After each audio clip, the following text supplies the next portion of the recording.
All right, Shalom. Before I get started, I want to give all the glory and honor to Yahweh, Bahashem Yahushai, Bahashem Rakak Kodash. Double honors into my apostles and others of Great Millstone. Peace and safety to all the sincere Akim, pushing his word in truth and in all sincerity. Shalom. All right, if you're looking at the screen, if you're watching the screen, just give you a heads up. I'm just recording a straight video and recording it with my phone down because I don't have a phone clip in here in my car right now, and my phone has been acting crazy with the voice recording, so I'm just going to record it as such. So that's why you're seeing it like that. If it changes, literally my phone sitting on my in my lap. But what I wanted to speak on was the prophecy in Ecclesiastes 12 that the Lord would bring the daughters of music down low. And I follow a lot of different pages for information and so on and so forth, inspiration, however you want to look at it on the internet. So I follow this one page. It's like a 90s. It's a throwback music page, and sometimes they, people that run pages like that, they kind of they remind you of the jams that you once remember or may have forgot. Again, I'm 35 in 2012, so in 95 I was, how was I? 95, 96, like 8-9 years old. You see what I'm saying? So with that being said, like, it's a lot of songs that were jams and played that you may have forgot. Certain songs you remember forever. Some songs are monumental, and then others are just you just kind of forget. So I was scanning through in this page, and I shared it with brothers, and of course I'm recording it like this, so I probably won't be able to edit it that way.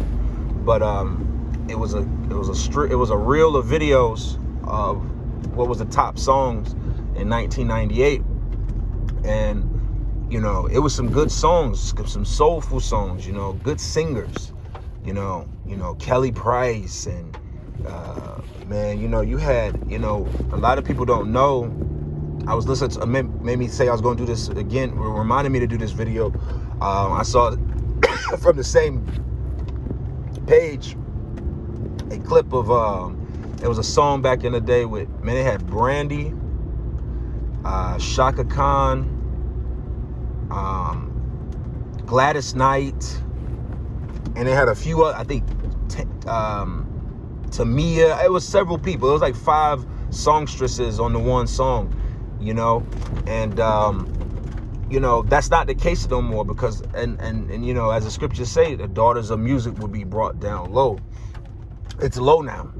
When you go back into matter of fact, I can't, because I'm recording. Like I said, I'm recording the video, so I can't pull up my it'll cut it off. But like I said, in Ecclesiastes 12, it speaks about the evil day when the grinding shall cease and the daughters of music shall be brought down low. Music is very it's very integrated in all of our lives. Whether you use music to music is an expression of love. Music is an expression of war. That's why you have in movies, what are those in movies? Scores, right? The score is the music from the beginning to the end. The choice of song that you edited into the movie in the beginning credits, the choice of movie that you got, had during the action scenes, the sad scenes, nowadays, and again, this is another point. Like I said, I can remember a time. See, I grew up in the time of music where movie soundtracks, that was my era. I see. Here's the difference between now and any, like when I go back into my history, man. When I was a teenager,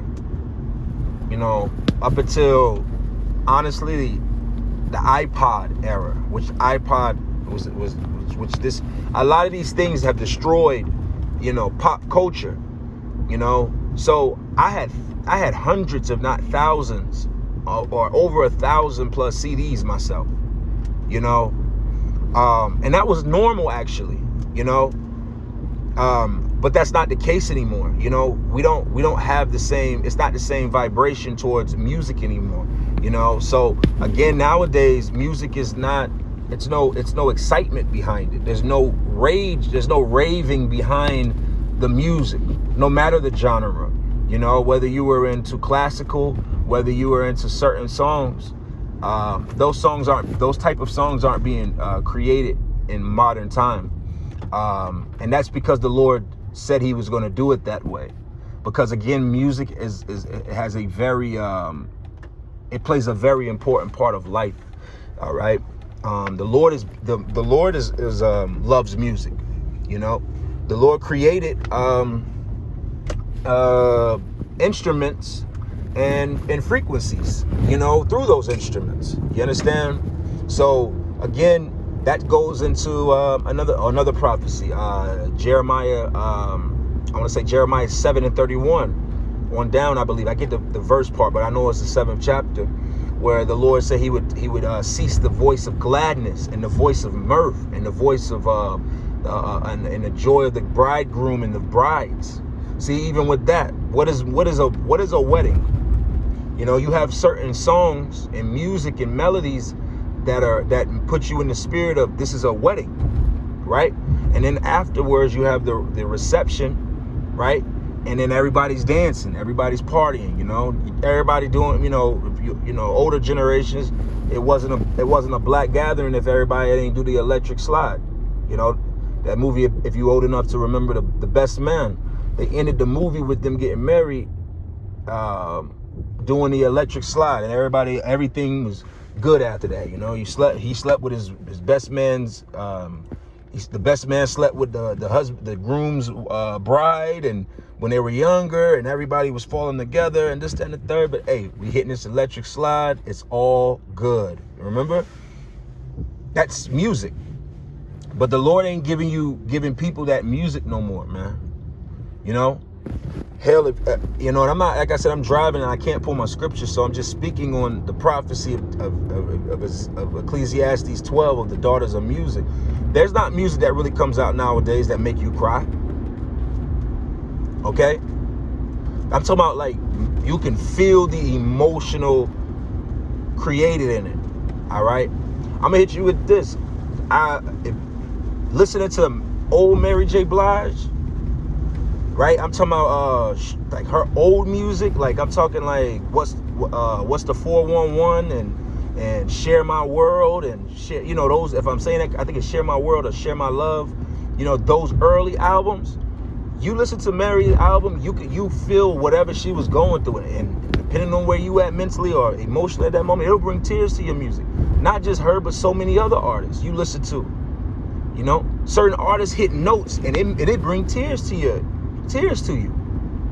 Hey, that what's that song?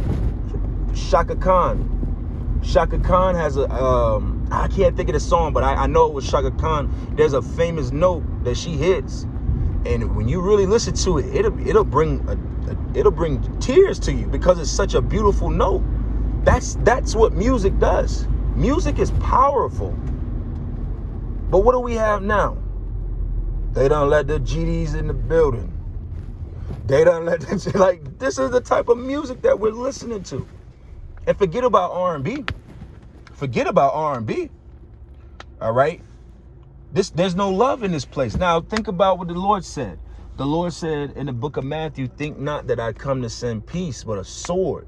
So what is all this music that we're listening to in modern era about? It's all about a sword. Even women singing, they have weaponized their voices towards men. Go back into the early 90s and listen to the music that was being sung, man. All right? The music was softer. It was about women submitting and loving their men. Tony Braxton, I can't breathe without you. Shit. Those songs were songs of love.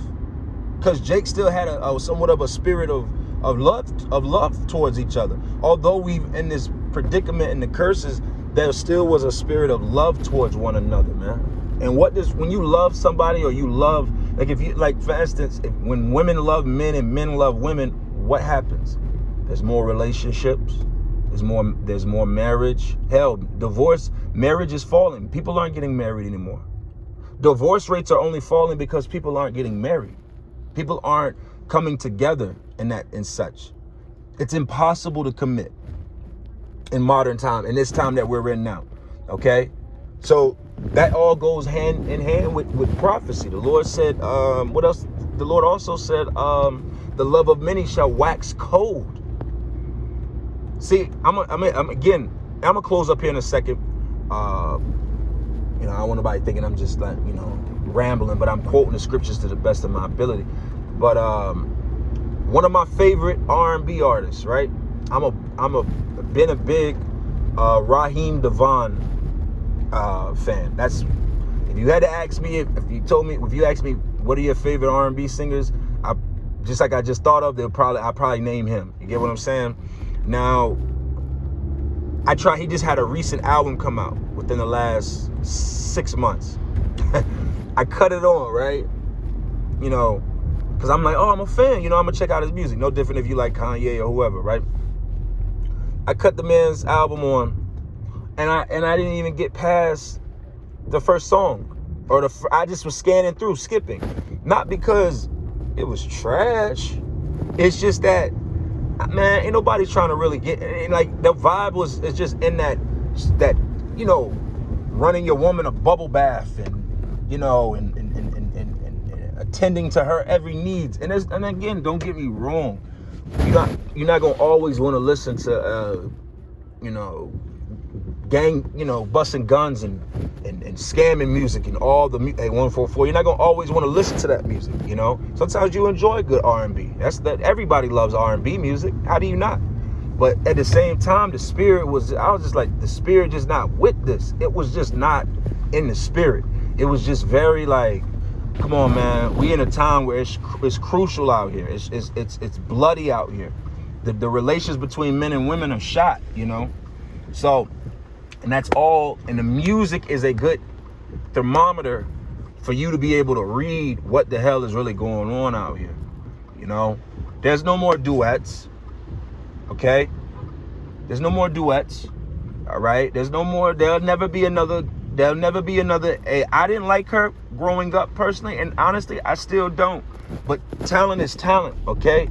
There'll never be another Brandy. Okay? A lot of people were too young to understand her damn, what's the word I'm trying to say? Her mark that she left on music, okay? All right, Brandy was a major artist during her time musically. She was one of those she was considered like a prodigy of Whitney Houston. There'll never be another Whitney Houston. There'll never be another Kelly Price. There'll never be another, these type of artists. They'll never be, no matter how hard Kanye West tried, he'll never be Michael Jackson. Okay? Michael Jackson, Thriller sold 36 million albums. You know how crazy that is? That means everybody bought it. There's never been another artist to be able to get the hearts of people like that. Black people love you. White people love you. Spanish people love you. Asian people love you. East Indian people love you. Men, women, children. Okay? All right, and I'm going to close up here, but 144. That's the spirit. But I'm going to share this one point about how there will never be artists like this again, and we're seeing that. All right? My father, as any of our fathers were during that time period, had, my mother and my father had a huge vinyl collection, for those records, and I had a childhood friend growing up, and he was, he had a little sister, so we were cool family. His uncle and my father worked together at the time or whatever. Make a long story short, his sister, my friend's sister, which was younger than me, right? Now keep in mind, I'm 35. Michael Jackson died in the early 2000s, right? Michael Jackson died in the early 2000s, and Michael Jackson was at the end of his career when he died. You know, when This Is It came out and those type of songs and records, that was him trying to revamp his career. That wasn't, you know, the late 80s, 90s Michael Jackson that all of us know of, you know. But imagine this girl who's a woman now, obviously. I'm 35, so she can't be any less than, she got to be like 30 herself, right? So my father gave her a Michael Jackson record, right? He had a record, it was sealed. When I tell you this girl, we couldn't have been no more than, this had to have been middle school. So if I was in middle school, she might have been in elementary school, right? If I was 8th grade, she might have been in 6th grade, okay? Or 5th grade. My dad gave her this record. This girl broke out crying and damn near passed out in our house. And I was like, what the fuck? Because in my mind, I'm like, I mean, I like Michael Jackson. I like some of his songs, but the energy didn't register with me like that. Some people were the biggest Michael Jackson fans, right?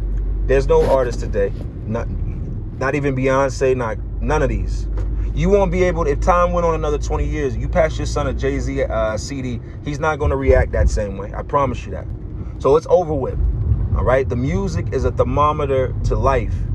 People aren't in love. People are violent. People are crazy. People are in a state of confusion. People are all over the place, but they're not in a love and that, you know, that I'm so happy spirit, okay? People are sad, man. I can't even listen to niggas like Rod Wave. It's too sad for me. When I'm dead, I'll finally be at rest. What the fuck is you talking about? I don't want to hear music like that. I like music to amp me up a little bit, okay? So with that, I'm going to go ahead and close this up. I want to give all the glory and honor to Yahweh, Ba'Hashem, Yahweh Shai, Ba'Hashem, Rokak Kodash. And until next time, Shalom.